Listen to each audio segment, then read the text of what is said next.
Welcome everybody to this edition of Attention Talk Video. I'm your host, ADHD and Attention Coach Jeff Copper, and we're here today with John Wilson. John, welcome to the show. Yeah, great to be here. Thank you.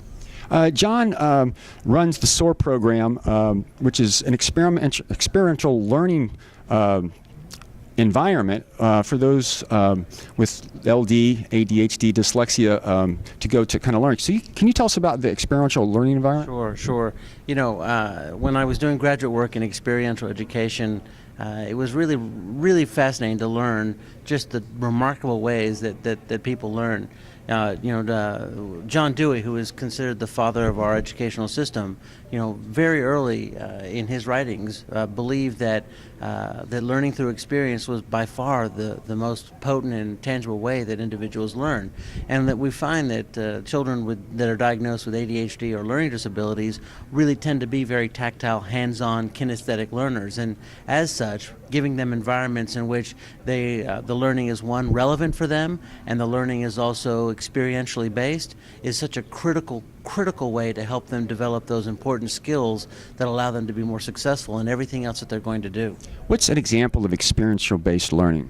Yeah, in the academy, we have an academy at SOAR, and I can give you one of my favorite examples. We do an international trip as part of the academy, and so having math become experiential can be somewhat difficult, but the teachers put together these wonderful math concepts, and the Mayans who are formed in and you can visit Mayan ruins in Belize, were the first to come up with a numbering system that began with the concept of 0 and 10, and so using those symbols, a lot of the math assignments that the kids were doing while visiting these beautiful Mayan ruins were using the same sort of symbols that they utilized back in Maya. So you integrated into the curriculum, history, math, and then there you are at the site getting a chance to sniff it, experience it, see it, touch it. For me, that is the very heart of what experiential education is. In doing some interviews with researchers, it was interesting because I've learned so much from them that when we're young we play, and play is very important because it's a matter of planning, organizing, and sequencing and executing. And Dr. Barkley explained to me one time, you go to school and your knowledge, the filing cabinet's in the back of your head, but the prefrontal cortex is about taking that and executing it. And so often when kids play, they play, but as we grow older, that play becomes privatized. It goes from external and internal. And what I'm hearing is by going there and externalizing it, you're allowed to manipulate it a little bit better, which kind of takes us back, which goes back to executive functioning and learning how to externalize that stuff and organize it, sequence it, and actually execute it. Well, I really love the idea of the filing cabinet, and one of the things that is so critical about your filing cabinet is that it becomes lost or difficult to access when the learning or when that information isn't relevant to you.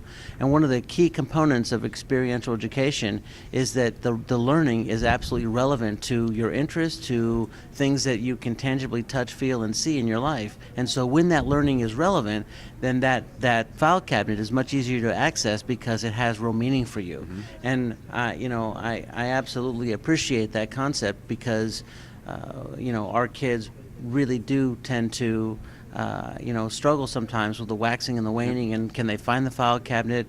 And so there are techniques and strategies that we're utilizing again to help create learning that'll translate from a variety of different environments, so that they not only are having success when they're with us at SOAR, but they're having success when they're finding other type situations in their real world environments. And so if you have a student that's LD or ADHD or dyslexic problems and they're struggling in school, I just encourage you to check out experiential learning because it's a great alternative. And I think from what I've learned from you and others, many of those who struggle in the normal school environment actually thrive in this environment for reasons. Yeah, we have these wonderful summer camps all over the country, in Florida, North Carolina, California, Wyoming, and kids who are struggling with their learning environment through the school year actually can come to one of our summer camps and experience great success that can really help set them up in a wonderful way for the next school year, in addition to the academy that we have that is a residential boarding school. I want to emphasize the summer camps. It sounds like camp, but there's more learning that goes on there than they might imagine. So with that, John, thanks so much for coming on the show. It's my pleasure. Thank you. Take care.